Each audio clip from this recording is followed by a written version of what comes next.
we have before us the opportunity to forge for ourselves and for future generations a new world order, a world where the rule of law, not the law of the jungle, governs the conduct of nations.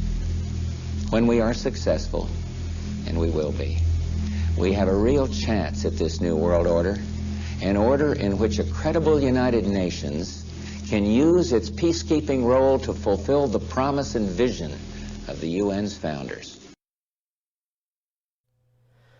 The Skull and Bones is a secret society founded at Yale University in 1832. The Bonesmen, as they're called, choose their initiates just like Freemasonry. In fact, the only way one can join the Skull and Bones is if one is invited by inside members. Every year, only 15 members are allowed to enter, which is very mysterious because many popular figures throughout history have been members of this secret society. 3 famous United States presidents have been Bonesmen, such as William H. Taft, George H.W. Bush, and his son George W. Bush. Many U.S. senators are also Bonesmen, such as Prescott Bush, John Kerry, John Chafee, Jonathan Bingham, David Boren, John Sherman Cooper, Chauncey Depew, William Maxwell Evarts, James L. Buckley, Robert A. Taft, Frank Bosworth Brandegee, John Hines, and John Patton Jr. were all members of the Skull and Bones. 5 U.S. governors, 3 congressmen, 5 Supreme Court justices, Pierre J., the first chairman of the New York Federal Reserve, and George L. Harrison, the president of the New York Federal Reserve, were all Skull and Bonesmen.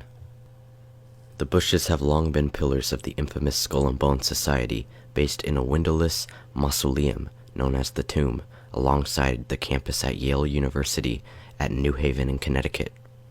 Every year, 15 Bloodline students are initiated into the Skull and Bones Society, and the ratio of Skull and Bones initiates who end up in positions of power in politics, banking and business, media, and intelligence agencies in the United States, in front of camera and behind the scenes, is massively greater than the general student population. David Icke, Alice in Wonderland and the World Trade Center. At Yale campus, the Skull and Bones building is known as the Tomb, being decorated in skulls, bones, swords, knives, armor, death, blood, and darkness.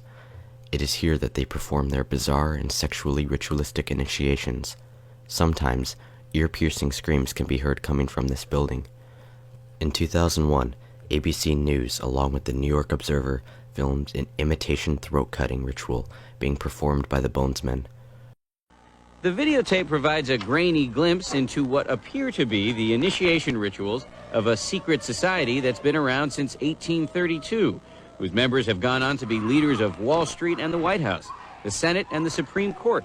They're sort of trying to scare the initiates, make them, disorient them, frighten them. New York Observer investigative reporter Ron Rosenbaum accompanied a team of Yale students who shot these pictures 9 days ago. Rosenbaum's curiosity about Skull and Bones was permanently piqued when, as a classmate of George W. Bush, he lived right next to the Tomb, the group's heavily fortified home. From their perch, Rosenbaum and his cohorts taped the Tomb's courtyard. What they captured, they say, was initiates, known as neophytes, being forced to kiss a skull, then members performing a mock killing.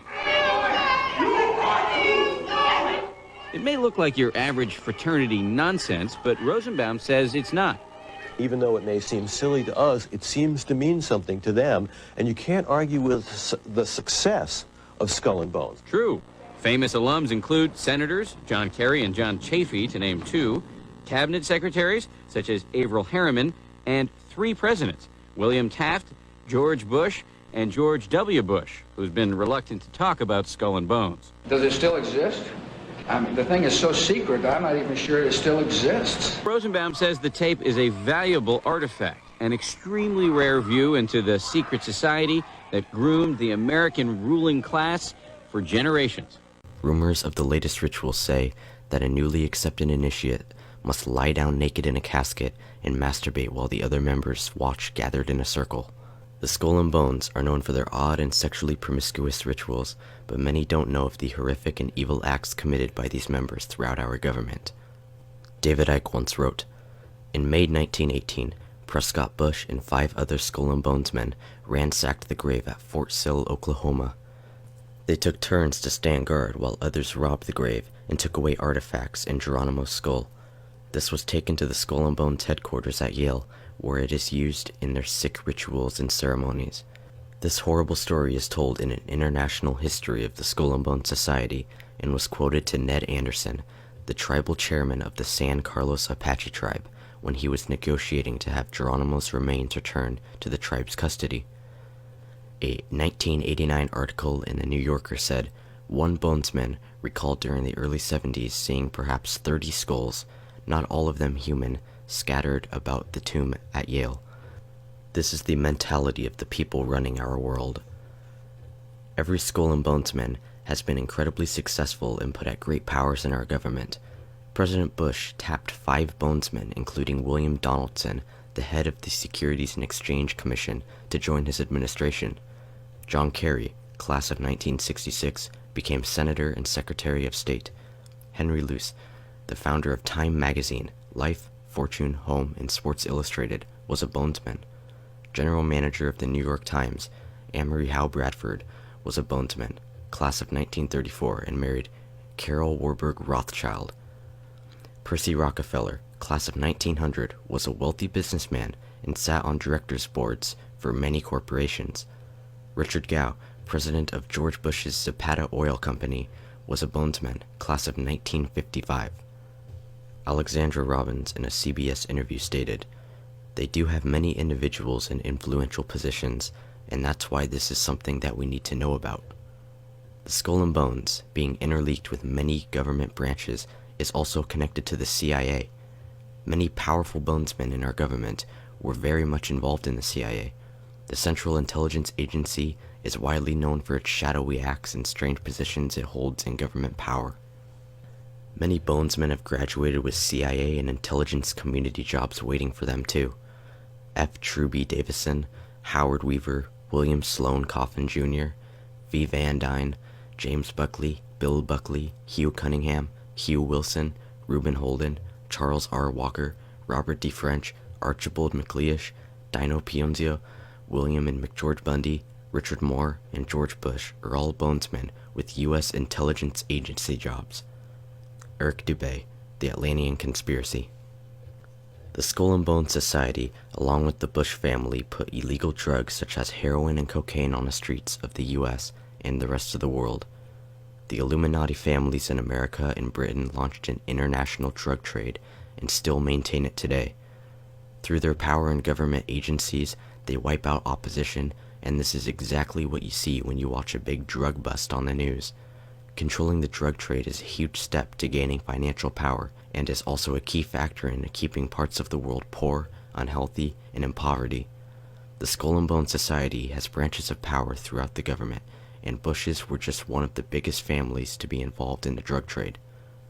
David Icke once wrote, "The Skull and Bones Society is owned by the Russell Trust, an organization controlled by the Russells, a drug-running bloodline family. They flew the Skull and Bones flag on their ships as they transported drugs from the British Empire, from Turkey to China, and elsewhere during the Opium Wars of the 19th century.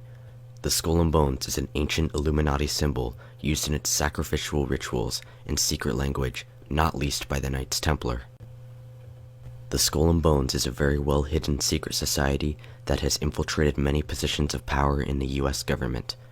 One of their greatest methods of manipulation is the bipartisan Republican-Democrat system, in which they present 2 political figures from 2 different parties, and the American people have an election where they vote for which candidate they like more. This is clearly giving the illusion of choice to the population. They control both parties. They control the entire system, yet I am supposed to believe that just by voting for one of their controlled puppets, that somehow everything is going to change? What are the chances that out of 300 million people, the 2 elected candidates would be related and both members of the same secret society? This is not a coincidence. It is reality. The Skull and Bones have taken big positions in power and have paved the way for the New World Order. They control both parties of the political system and have members in different sections of the government.